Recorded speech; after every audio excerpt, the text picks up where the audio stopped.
Not everyone who claps for you is happy you're winning. Controversial? Maybe. But sit with it for a moment. You felt it. That smile that doesn't quite reach their eyes. That "I'm so proud of you" that sounds like a robot just woke up from a nap. That hug that feels more like a pat-down. We used to call it intuition. Now we call it being dramatic. Well, we disagree. And so does the Buddha. Welcome, beloveds, to another video from Buddhist Wisdom for the Elderly, where we mix mindfulness with a little mischief. Today's video will open your third eye and your escape route. Because these aren't just toxic people. These are people who drain your peace while pretending to fluff your pillow. And you deserve to know who's celebrating you and who's secretly hoping you trip on the way up. Each part of this video breaks down the quiet signs, a phrase they use, why it hurts more than it seems, a real story from someone who lived it, and what you can say or do to walk away with your light intact. The part you can't afford to miss. The one about the energy vampire, part 9, because it teaches you how to stop confusing politeness with spiritual theft. So stay with us, hit the like button, and help our small, wise little channel hit 1,000 subscribers. Because we've got more truths for elders than most therapists with a clipboard. Let's begin. Part 1. The celebration vacuum. When your success makes them disappear. You can tell a lot about someone by how they react when you're finally doing better. Not when you're falling apart. Not when life is duct taped together and you're crying into your cereal. But when something beautiful starts to bloom. Suddenly, they're quiet. You send the news. A small win. A job. A grandkid's graduation. A new hobby you actually enjoy. And what do they say? "Oh, nice. That's it. Nice." It's like giving a sunrise to someone and watching them squint like you turned on the light while they were still brooding in bed. Let's not sugarcoat it. Some people only love you as long as you're struggling, because your pain made them feel useful, your problems gave them purpose, your sadness was a mirror that didn't make them look so bad. But now you're healing, smiling, glowing even. And that glow? It's blinding to people still hiding in their own dark corners. In Buddhism, we're taught that joy is one of the divine abodes, mudita, or sympathetic joy. But here's the kicker. Not everyone practices it.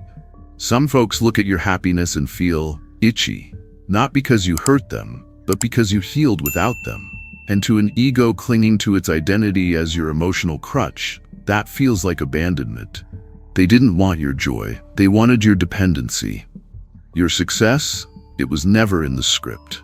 When I was going through chemo, my neighbor brought me soup, flowers, prayers. She called every day, held my hand. I thought, this woman is a saint. Then Evelyn went into remission. I started walking again. I planted tomatoes. I mentioned going on a cruise with my niece. And suddenly, poof, no calls, no visits, just a polite wave over the fence. Sometimes people don't vanish when you fall. They vanish when you rise. You don't dim your light to make them squint less. You let it shine. You let your joy ring loud enough to echo through their silence. You don't chase them. You don't send more updates, hoping they'll finally say, "I'm proud of you." You bow to the connection for what it was. You release the version of them that only loved your pain. And you keep dancing. Because if someone can't celebrate your joy, they were never clapping for you. They were clapping for the version of you that kept them comfortable. And you, my friend, are not here to be anyone's comfort project. You're here to grow. Even if it means outgrowing people who once held your hand. Part 2. Sarcasm. Emotional gaslighting in a tuxedo. They say laughter is medicine, but sometimes it's poison served in a wine glass. You've heard it, haven't you? That joke that wasn't really a joke? The one that came with a laugh, a pat on the back, and an aftertaste of shame? You're so sensitive. Relax, I was just joking. Can't even take a little teasing anymore? And suddenly you're standing there, unsure whether to laugh along or leave the room. Because deep down, you know it wasn't funny. It was aimed, with precision, right at that soft, unhealed place inside you. Let's call it what it is, emotional deflection with a punchline. And the punchline isn't meant to make you laugh, it's meant to make you doubt yourself. You're not crazy, you felt the dig. And it wasn't random, it was custom tailored just for you. Your body, your past, your little mistake from 5 years ago that they somehow never forgot. Buddhism teaches us that unskillful speech is like throwing a rock and then hiding your hand. Sarcasm, when weaponized, is the language of people who want to criticize you without taking responsibility for it. They don't want to confront, they want to wound politely. Let me tell you about Roy. Roy was married to Joyce for 42 years. Sweet guy, unless you were ever vulnerable. One day, Joyce broke down at the dinner table, overwhelmed with grief after their dog passed. Roy looked at her, chuckled, and said, "Well, I guess you love the dog more than me." He laughed. She didn't. Joyce said nothing. But the silence in that room aged 5 years in 5 seconds. That was the moment she realized. Roy didn't know how to be present with pain, so he dressed his fear in sarcasm. And that's what a lot of these people do. They use humor as a shield, and when it cuts you, they blame your skin for being too thin. In Buddhist practice, right speech isn't about sounding nice. It's about intention. Is what you're saying true? Is it necessary? Is it kind? Or at the very least, not harmful? When someone keeps joking in ways that hurt you and they dismiss your pain every time, they're not funny. They're fragile. And their ego? It's using your discomfort as a warm blanket. You're allowed to pause and say, "That wasn't funny." You're allowed to stop laughing just to keep the peace. Because protecting your peace sometimes means letting the silence be louder than their sarcasm. You don't need to match their energy. You don't need to clap back. You just need to stand tall in your truth while they fumble with their cheap mask of humor. Let them joke. Let them squirm. Let them learn, one awkward silence at a time, that your dignity isn't part of their comedy routine. Part 3, gossip is just confession with bad aiming. You ever walk into a room and feel like the air forgot how to breathe? Everyone's smiling, just a little too fast. The conversation hiccups when you enter. They look at you, then away, then back at their drink like it suddenly has secrets. And your gut says it before your mind catches up. Something's been said. No one names it, but it hangs in the air like a bad smell at a potluck. Awkward, silent, and way too familiar. Let's just say it plainly. Gossip is violence with better manners. It's what people do when they don't have the courage to tell you how they really feel. They twist your story while keeping their own halo intact. "I'm just concerned about her. She's been different lately." He means well, but I don't know if he's really thinking clearly anymore. Translation? I need to feel bigger than you, but I'm too scared to say it to your face. In Buddhism, wrong speech includes lying, slander, idle chatter, and divisive talk. And gossip? It usually checks all 4 boxes with one smug little sentence. But why do people gossip? Because it's easier to poison someone's image than face your own reflection. It's ego protection disguised as just being honest. And let's be honest, most gossip reveals more about the gossiper than the gossip. They're not describing you. They're describing the version of you they need to invent so they can sleep at night. Gloria, 80, told me about a funeral she went to last year. I was crying, she said. Not loud, just quietly remembering my friend. Then she heard the whispers from the pew behind her. You think she's really sad? They hadn't talked in years. She always makes a scene. You'll see, she'll post something dramatic later. Gloria just sat there, grieving one person while realizing she'd lost 2 more. And here's the cruel part. They didn't even know she heard them. They weren't trying to destroy her. They were trying to build themselves up on her broken heart. That's what gossip does. It uses your vulnerability as construction material for someone else's ego loft. First, trust your gut. The body knows before the brain does. If the room feels cold but the faces are warm, Believe the temperature, not the thermostat.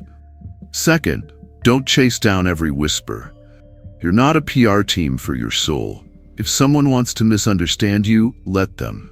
That misunderstanding was probably the most effort they put into thinking about you all year. You don't need to correct it. You just need to keep living a life that makes gossip look petty. Because eventually the truth doesn't just come out, it walks in wearing peace, presence, and that quiet glow gossip can never fake.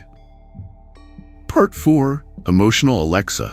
Polite but spiritually absent. Have you ever had a conversation that felt like placing an order with customer service? You say, "I'm having a hard time," and the reply is, "Oh no, I'm sorry to hear that." You say, "I just got promoted," and they go, "Wow, that's great." But something's off. Their tone has the texture of elevator music. No sparkle in the eye, no warmth in the voice, just polite static. It's the kind of kindness you get from a hotel receptionist who doesn't really want to lose their job. Buddhism teaches us that true connection happens in presence, not in words, not in smiles, but in the space where your energy meets someone else's, and you both actually show up. But some people, they've evacuated emotionally.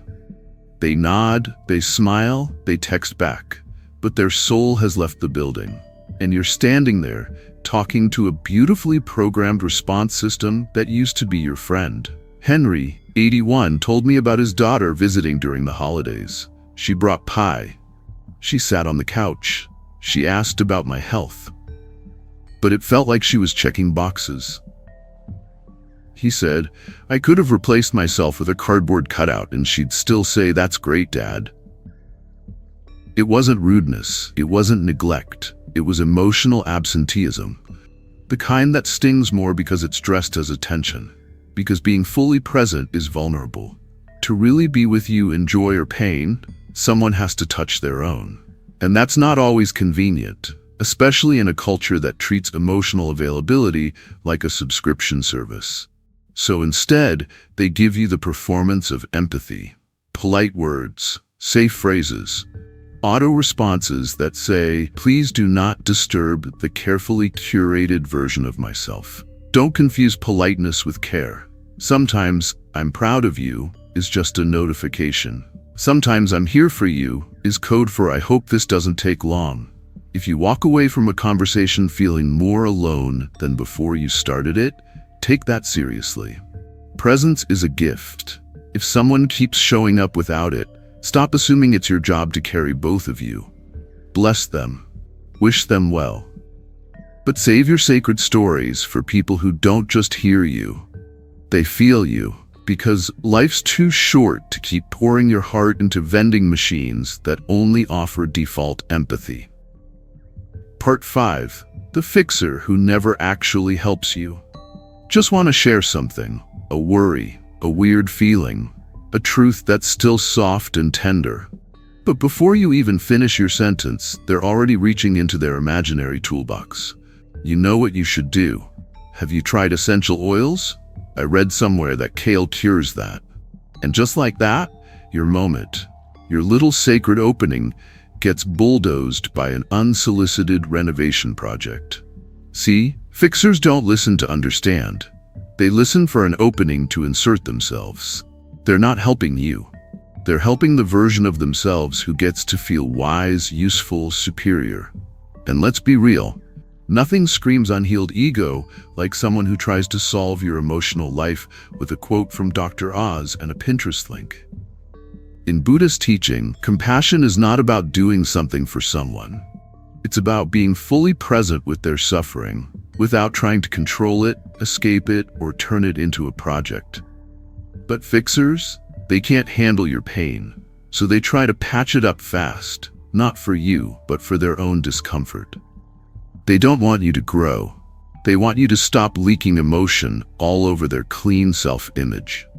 Lorraine, 73, told a group how she opened up about her grief 6 months after her husband passed. One friend, let's call him Larry, jumped in like a life coach on a caffeine rush. "You should get a dog. You should join a hiking group. I know this grief counselor who helped my ex-wife's cousin's neighbor." Lorraine paused, then said, All I wanted was someone to say, "That must be hard." Not someone who turned my grief into a weekend project. The room went silent, because we all knew a Larry. Maybe we'd even been one. Because being fixed when you didn't ask to be sends a quiet message. You're broken, and I don't trust you to figure it out. It's not empowerment, it's ego in a lab coat. And sometimes it's more damaging than silence. Because it makes you question your own wisdom. It makes you feel dependent on someone else's emotional toolkit instead of your own inner compass. What to do when you spot a fixer? Stop explaining. You don't owe anyone an opening for their advice column. Set a soft boundary. Try, "I'm not looking for a solution right now, just someone to be with me in this." Bless them internally. They're trying to help in the only way they know how, even if it's spiritually invasive. Because not everyone who shows up with tools knows how to build anything. And not every wound needs fixing. Some just need witnessing. Part 6. Selective Support Syndrome. Why they only show up when you're struggling. Some people love you most when you're miserable. Not in a poetic, unconditional, "I'll carry you through the storm" kind of way. Nope, in a "your sadness makes me feel important and I low-key enjoy it" kind of way. They're there when you're crying on the bathroom floor. They drop off soup, send long texts, offer meditations and mantras, and maybe even a playlist. You think, this is love. But then, you heal. And like magic, they disappear faster than your dignity after that one glass of red wine at 2 p.m. See, when you were in pain, you were safe to them. Manageable. Familiar. Your suffering was a mirror they could look into without having to see their own reflection. But the moment you start to bloom, when the grief starts to lift, the joy starts to leak back into your voice, the color returns to your cheeks, that's when the shift happens. Suddenly their texts get short, their visits get rare, and when they do show up, it feels like they're attending a funeral. For your pain. People unconsciously cling to roles. The helper, the rescuer, the therapist, the strong one. When you evolve beyond that dynamic, when you stop needing what they've wrapped their identity around, they don't know who to be anymore. And instead of growing with you, they retreat. Not because you're unworthy, but because your healing dismantles the very role they used to feel useful. Marge, 78, told this story over decaf. "I had a stroke 3 years ago. My neighbor, Gail, was my everything. She visited every day, brought groceries, prayed with me." Pause. But when I started walking again, when I mentioned going back to church and maybe even dating, she got cold, distant, like I'd betrayed the script. Marge looked out the window and said, "Some people don't want to see you whole because they've mistaken your weakness for their worth." That's not just psychology. That's heartbreak wrapped in a cardigan. How to spot selective support. They're always free when you're falling apart, but super busy when things go well. They listen with intensity to your pain, but change the subject when you mention your progress. They miss your joy, but show up for your funerals, figurative and literal. They don't consciously hate your growth, but it challenges the version of you they were emotionally invested in. And that's not love.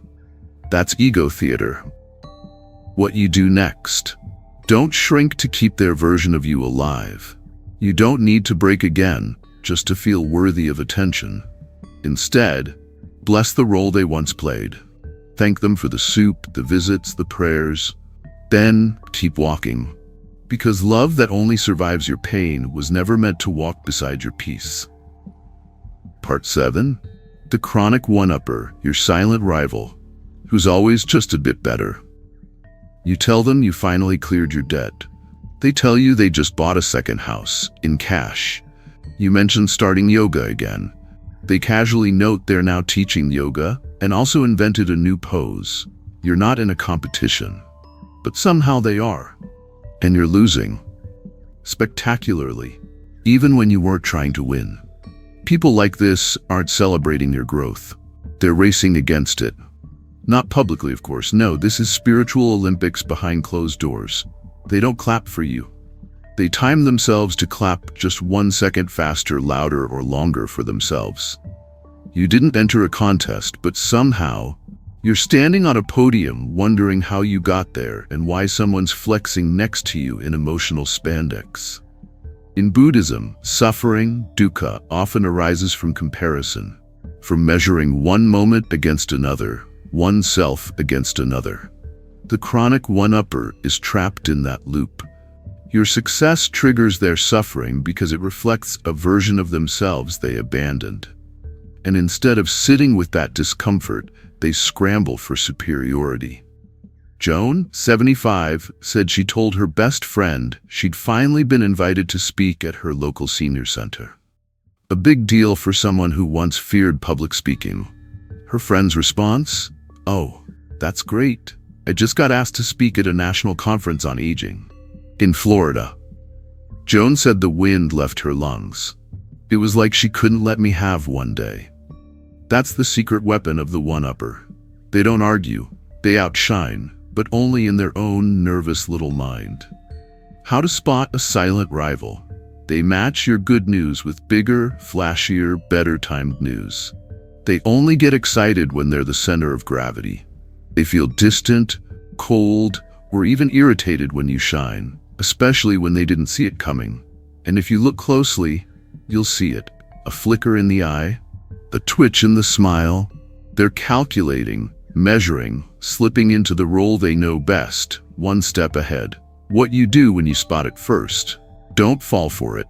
This isn't your ego's problem, it's theirs. Second, stay grounded in your joy, not their reaction. You don't need to compete. You don't need to shrink. You don't need to clap back with your own story. You can simply say, "That's great," and mean it. Because you're not living in a scoreboard reality. You're living in truth, and the truth doesn't race, it blooms. Part 8, I'm just worried about you. When care is really control. It always starts soft. I'm just worried about you. This is for your own good. I just don't want to see you get hurt again. Sounds sweet, right? Like a warm hand on your shoulder. But listen closely and you'll hear something else. A quiet tightening, a subtle pull, a hint of disapproval wrapped in affection. And if you're not careful, you'll spend years mistaking the leash for love. This isn't the loud kind of manipulation. They don't yell, they don't demand, they nudge, they suggest, they plant seeds of doubt in your garden and water them with concern. You say you want to try something new? They tilt their head and ask, "Are you sure that's a good idea?" You feel excited about someone? They sigh and say, "I just don't want you to be disappointed again." And just like that, your voice trembles, your excitement dims, and their grip gets a little tighter. Buddhism teaches that true compassion liberates, not limits. But when someone hasn't healed their fear of change, of chaos, of losing control, they project that fear onto you and call it love. They say, "I'm protecting you." But what they really mean is, "I'm protecting my role in your life. I'm protecting the version of you I'm comfortable with. I'm protecting the illusion that I know what's best for you more than you do." Ruth, 74, shared how her adult son always spoke to her like a fragile teacup. He told me not to walk too far, not to use the stairs, not to travel, said I was too old. I believed him for a while. Then one day she decided to go on a senior hiking retreat, just a weekend trip. I told him and he said, "I'm just worried about you, Mom. What if something happens?" What she realized was this. He wasn't picturing what might happen to her. He was picturing losing control, losing the version of her that needed him. And guess what? She went anyway. She hiked, she laughed, and she came back stronger than ever. Now when he says he's worried, she smiles and replies, "Don't worry. I'm not yours to protect. I'm mine to free." How to spot control disguised as concern. You feel smaller after their support, not stronger. They always have a better way for you to do something, usually safer. You start second-guessing yourself when you talk to them.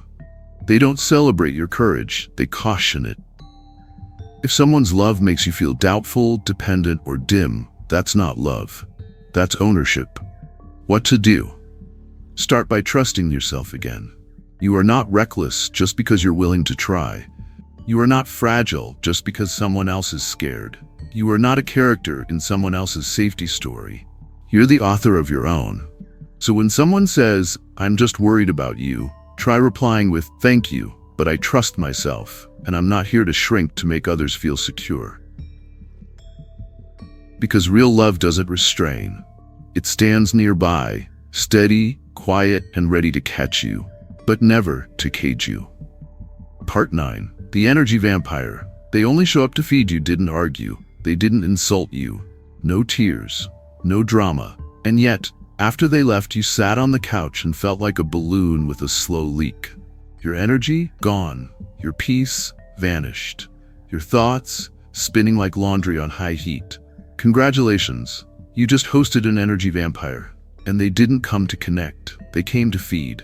Energy vampires don't show up with knives, they show up with coffee, compliments, and vibes. They smile, ask questions, even nod encouragingly, while slowly draining your life force like they've got an emotional straw stuck in your aura. Tell me more about your healing. Wow, you're so calm lately. I wish I had your peace. And the next thing you know, you're spiraling, questioning yourself. And they leave looking oddly refreshed.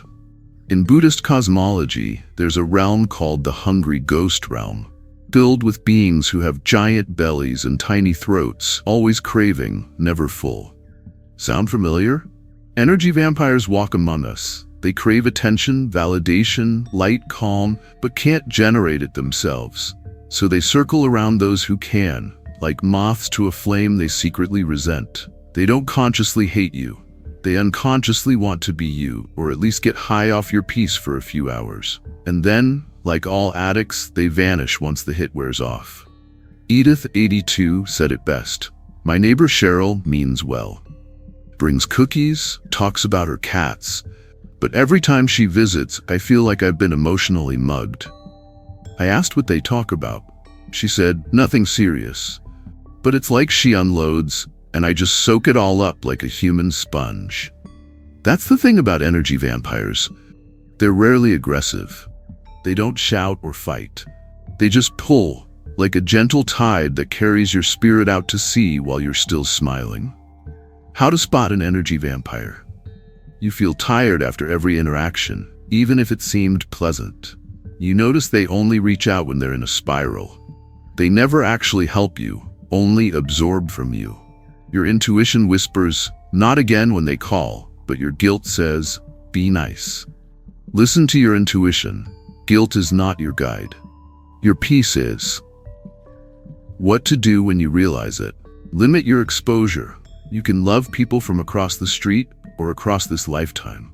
Don't offer emotional buffet access. You are not a refueling station for the spiritually dehydrated. Protect your peace. Light doesn't prove itself by setting itself on fire. Remember, not everyone who seems harmless is harmless to your nervous system. You're allowed to leave a conversation with your energy still intact. That's not selfish, that's spiritual hygiene. Part 10. Their body tells the truth, long before their words do. They smile, they say all the right things. I'm happy for you. That's amazing. You deserve it. But something doesn't land. It's like watching a movie with the sounds slightly out of sync. The lips move, but the feeling doesn't follow. You feel uneasy, but there's no reason to. No proof, no fight, no betrayal, just a vibe. And guess what? That vibe is your intuition reading their nervous system in real time. Here's the thing. You can fake words, you can fake tone, you can even fake a smile. But the body? That betrays you every time. Because the nervous system doesn't have a poker face, that tiny flinch when you talk about your success. The way their shoulders tighten when you share something joyful. The subtle lean away when you get a little too real. The second too late applause. These aren't quirks, these are micro-betrayals. Tiny spiritual eye rolls their body performs before their mind catches up. Buddhist teachings emphasize embodied awareness, noticing, feeling, presence. And one of the gifts of aging, if you've been paying attention, is that your bullshit radar gets tuned like a singing bowl. You don't need proof. You don't need a therapist. You just need stillness. Because from that stillness, your body reads theirs like a weather report. And when the storm is coming, your breath will tighten. Your stomach will sink. Your skin will know. Norma, 79, told me about her daughter's friend who'd known her for years. She showed up with a gift, said she was proud of me for painting again. But the way she hugged me, there was no warmth in her arms. I don't know how to explain it. I just felt not seen, like she was checking a box, not celebrating with me.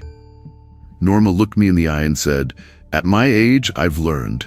If the hug feels cold, the words don't matter." Amen, Norma. How to trust what you already know. If your stomach knots when they smile, believe the knot. If your breath shortens when they enter the room, that's not anxiety, that's intuition. If they hug you and you feel colder afterward, that's not affection, that's energetic extraction. Don't let politeness override perception. Don't talk yourself out of what your body already knows. Your soul is ancient, your nervous system is wise. You were born to feel truth before you could ever speak it. What to do with that truth? You don't need to confront them. You don't need to send a paragraph. You just need to exit their stage. Because if their words are kind but their energy is cold, you're not in a relationship. You're in a performance. And darling, you were not born to play a background character in someone else's emotionally repressed stage play. So take your truth, take your light, and walk off stage with dignity, while they're still reciting lines from a script you've outgrown. So, what have we learned today, dear ones? That some people will hug you while secretly hoping you crumble. That fake laughter is louder than support. That kindness can wear a mask, and sometimes that mask is smiling with clenched teeth. But we've also learned this. You're not paranoid. You're perceptive. Your nervous system is not overreacting. It's ancient wisdom trying to get your attention. And real love? It doesn't drain you. It sits beside you without needing to fix, compete, or correct. If even one part of this video felt familiar, the sarcasm that stung, the ghost friend who vanished when you got better, the polite vampire who left you spiritually anemic, then take this as your invitation to protect your peace like it's your only umbrella in a storm of fake smiles. And hey, if something really hit home, leave us a comment below. Tell us which moment cracked open a little truth inside you. We read everyone with love and tea. If this video helped you notice something you've been ignoring, tap like, hit subscribe. Help us reach 1,000 subscribers so we can keep making these strange little sermons for wise old souls like you. Until next time, this has been Buddhist Wisdom for the Elderly, where we believe it's never too late to wake up or to walk away with your light still intact. Take care, stay curious, and maybe stop hugging everybody.